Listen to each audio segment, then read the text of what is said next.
নমস্কার। তো চলুন ফ্রেন্ডস, গুড মর্নিং। আবারও নতুন ভিডিও, নতুন টপিকস। তাই নতুন টপিকস মানে বেড়া হোমিওপ্যাথ চ্যানেলের মাধ্যমে পেয়ে যাচ্ছেন বাংলাতে ফ্রি হোমিওপ্যাথি চিকিৎসা। তাই ভিডিওগুলি সবারই ক্ষেত্রে গুরুত্বপূর্ণ, কারো না কারোর ক্ষেত্রে গুরুত্বপূর্ণ। তাই ভিডিওগুলি স্কিপ বা পজ করবেন না। প্রথমে ভিডিওতে রোগের লক্ষণ এবং লক্ষণ অনুসারে সঠিক হোমিওপ্যাথি ঔষধের ব্যবহার, কোন রোগে কী ঔষধ ব্যবহার করিলে সঠিক ফল পাওয়া যাবে তারই এই ভিডিও। তাই বলবো, যেহেতু ভিডিওগুলি খুবই গুরুত্বপূর্ণ, মনোযোগ সহকারে দেখতে হবে।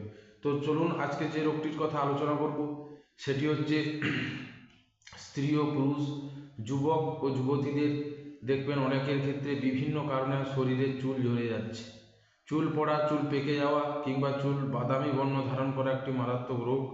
যেহেতু চুল আমাদের শরীরের অনেকটাই সৌন্দর্য তৈরি করে, তাই চুলের যত্ন নেওয়া খুবই জরুরি।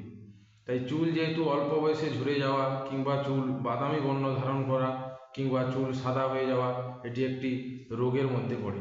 তাই বলবো, চুলকে যত্ন নিতে হলে এই সমস্ত লক্ষণগুলি দেখা যায়, সেক্ষেত্রে সঠিক একটি হোমিওপ্যাথি ঔষধ বলবো আপনাদেরকে।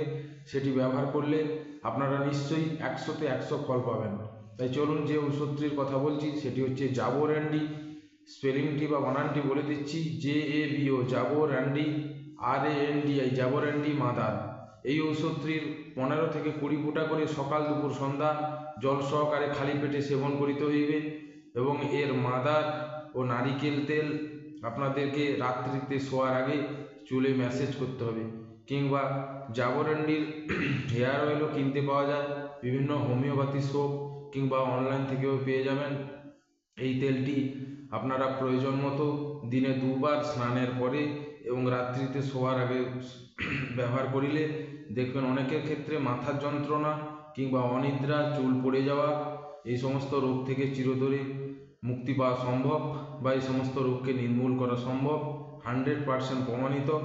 এবং হোমিওপ্যাথি যেহেতু বিশ্বস্ত একটি চিকিৎসা পদ্ধতি, বা কোনো সাইড ইফেকশন বা পার্শ্ব প্রতিক্রিয়া নেই, তাই বলবো এই চিকিৎসার মাধ্যমে যে কোনো দুরারোগ্য রোগকে অনেকাংশে নিয়ন্ত্রণে রাখা সম্ভব বা নির্মূল করা সম্ভব। তো এরকম প্রতিদিন নিত্য নতুন ভিডিও পেতে হলে চ্যানেলটি সাবস্ক্রাইব করতে হবে। আবারও বলবো, সেলফ ডায়াগনোসিস বা নিজে ডাক্তারি না করে কোনো স্পেশালিস্ট হোমিওপ্যাথি কনসালটেন্টের সঙ্গে যোগাযোগ করিয়ে নিতে পারেন। তা সত্ত্বেও বলবো, রোগ যেহেতু কঠিন বা মারাত্মক গম্ভীর, তাই প্রয়োজনে আসবে এই সমস্ত ভিডিওগুলি জানা থাকলে। তো আজকের ভিডিওতে এই পর্যন্ত, আবার আসছি পরের ভিডিওতে। নমস্কার, গুড বাই, থ্যাংক ইউ।